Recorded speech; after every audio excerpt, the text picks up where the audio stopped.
क्या middle east एक बार फिर बड़े युद्ध की तरफ बढ़ रहा है? क्या अमेरिका के राष्ट्रपति डोनाल्ड ट्रंप की सीज़फायर की कोशिशें कमजोर पड़ रही हैं? और आखिर ऐसा क्या है कि इजराइल, ईरान और हिजबुल्लाह के बीच तनाव लगातार बढ़ता जा रहा है? करीब 2 महीने पहले तक हालात अपेक्षाकृत शांत रहने के बाद एक बार फिर मिडिल ईस्ट में तनाव भड़क गया है। इस बार विवाद का केंद्र बना है लेबनान, जहां इजराइल की सैन्य कार्रवाई ने पूरे क्षेत्र की राजनीति और सुरक्षा व्यवस्था को हिला दिया है। दरअसल 7 जून को इजराइल ने लेबनान की राजधानी बेरूत के दक्षिणी इलाके में हिजबुल्लाह के ठिकानों पर हवाई हमला किया। इजराइल का कहना था कि वहां हिजबुल्लाह का एक कमांड सेंटर मौजूद था जिसे निशाना बनाया गया। लेकिन इस कार्रवाई के कुछ ही घंटों बाद ईरान ने जवाब देते हुए इजराइल के सैन्य ठिकानों पर मिसाइल हमले कर दिए। इसके बाद हालात तेजी से बिगड़ने लगे। 8 जून को इजराइल ने भी जवाबी कार्रवाई करते हुए ईरान के कई शहरों में सैन्य ठिकानों और सुरक्षा प्रणालियों को निशाना बनाया। दोनों देशों के बीच बढ़ते तनाव ने दुनिया भर की चिंताएं बढ़ा दी। इस पूरे घटनाक्रम में सबसे ज्यादा चर्चा अमेरिका के राष्ट्रपति डोनाल्ड ट्रंप की हो रही है। ट्रंप लगातार दावा कर रहे हैं कि क्षेत्र में शांति बनाए रखने की कोशिश उनकी वजह से चल रही है और वे हालात को नियंत्रित कर सकते हैं। लेकिन ताजा घटनाओं ने उनके इस दावे पर सवाल खड़े कर दिए। रिपोर्ट्स के मुताबिक हमले से पहले ट्रंप और इजराइल प्रधानमंत्री बेंजामिन नेतन्याहू के बीच बातचीत हुई। बताया जाता है कि ट्रंप ने नेतन्याहू से सैन्य कार्रवाई से बचने की सलाह दी, क्योंकि अमेरिका ईरान के साथ बातचीत को आगे बढ़ाना चाहता है। लेकिन इसके बावजूद इजराइल ने हमला कर दिया। यहीं से सवाल उठने लगा कि क्या अब नेतन्याहू ट्रंप की सलाह को गंभीरता से नहीं ले रही है, क्योंकि ट्रंप सार्वजनिक रूप से कई बार कह चुके हैं कि क्षेत्र में बड़े फैसलों पर उनका प्रभाव है। लेकिन जमीनी हालात कुछ और कहानी बताते दिखाई दे रहे हैं। तनाव बढ़ने का असर सिर्फ मिडिल ईस्ट तक सीमित नहीं रहा। अंतर्राष्ट्रीय बाजार में कच्चे तेल की कीमतों में तेज उछाल देखने को मिला। कई एशियाई शेयर बाजारों में भी गिरावट दर्ज की गई। निवेशकों को डर है कि अगर संघर्ष बढ़ता है तो वैश्विक व्यापार और ऊर्जा आपूर्ति प्रभावित हो सकती है। अब सबसे बड़ा सवाल यह है कि आखिर लेबनान इतना महत्वपूर्ण क्यों है? इसका जवाब हिजबुल्लाह में छिपा है। हिजबुल्लाह लेबनान में सक्रिय एक शक्तिशाली संगठन है जिसे ईरान का करीबी सहयोगी माना जाता है। इजराइल लंबे समय से हिजबुल्लाह को अपनी सुरक्षा के लिए बड़ा खतरा मानता रहा। इजराइल का कहना है कि हिजबुल्लाह उसकी सीमा के पास अपनी सैन्य ताकत बढ़ा रहा है और समय समय पर हमले भी करता है, इसलिए इजराइल खुद की सुरक्षा के लिए कार्रवाई कर रहा है। वहीं दूसरी तरफ ईरान का तर्क है कि हिजबुल्लाह सिर्फ लेबनान की रक्षा कर रहा है और इजराइल लगातार उसकी जमीन पर हमले कर रहा है।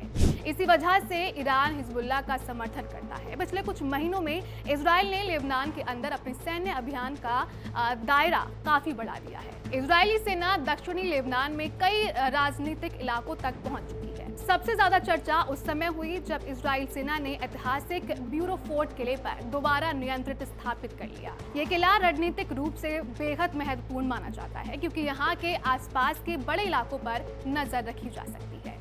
इजराइल इससे पहले भी 1982 से 2000 तक इस इलाके में मौजूद रहा था, लेकिन सेना वापस बुलाने के बाद उसने ये क्षेत्र छोड़ दिया था।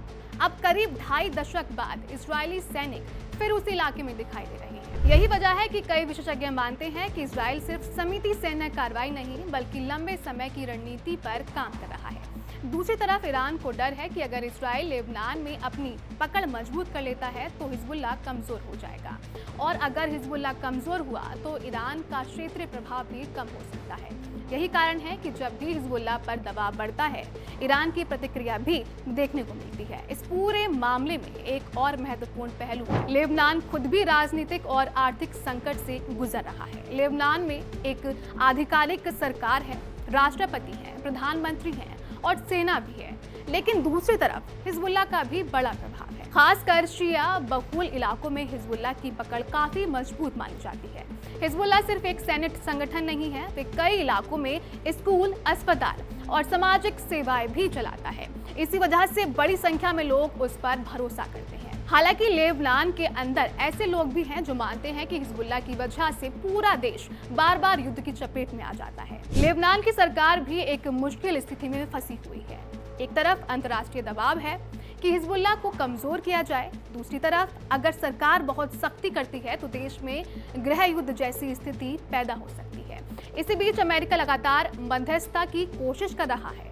ट्रंप चाहते हैं कि क्षेत्र में स्थायी शांति स्थापित हो और ईरान के साथ बातचीत आगे बढ़े। लेकिन समस्या ये है कि सिर्फ इजराइल और लेबनान की सरकार के बीच समझौता करवा देने से मामला हल नहीं होगा, क्योंकि संघर्ष का एक बड़ा पक्ष हिजबुल्लाह भी है।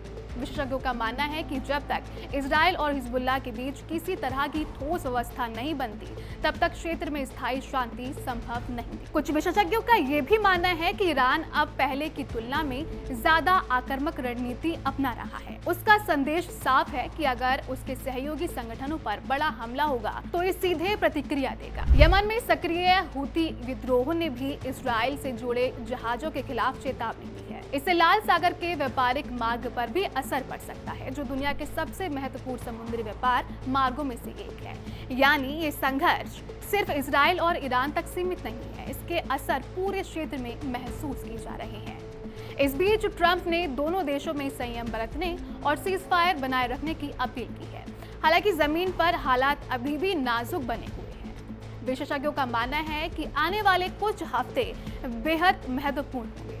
अगर इजराइल लेबनान के अंदर अपने सैन्य अभियान को और आगे बढ़ाता है तो ईरान की प्रतिक्रिया भी कड़ी हो सकती है। वहीं अगर अमेरिका सफलतापूर्वक दोनों पक्षों को बातचीत की मेज पर लाने में कामयाब होता है तो तनाव कम हो सकता है। फिलहाल संघर्ष भले ही कुछ समय के लिए थमता दिखाई दे रहा हो, लेकिन हालात पूरी तरह सामान्य नहीं है। सबसे बड़ा सवाल अब यही है कि क्या ये शांति टिकेगी? क्या ट्रंप की कोशिशें सफल होंगी? क्या नेताओं अपने सैन्य अभियान को सीमित करेंगे? और क्या ईरान अपने सहयोगी संगठनों के समर्थन में पीछे हटेगा? इन सवालों के जवाब आने वाले दिनों में मिलेंगे, लेकिन फिलहाल इतना तय है कि मिडिल ईस्ट एक बार फिर बेहद संवेदनशील दौर से गुजर रहा है और पूरी दुनिया की नजरें इसी क्षेत्र पर टिकी।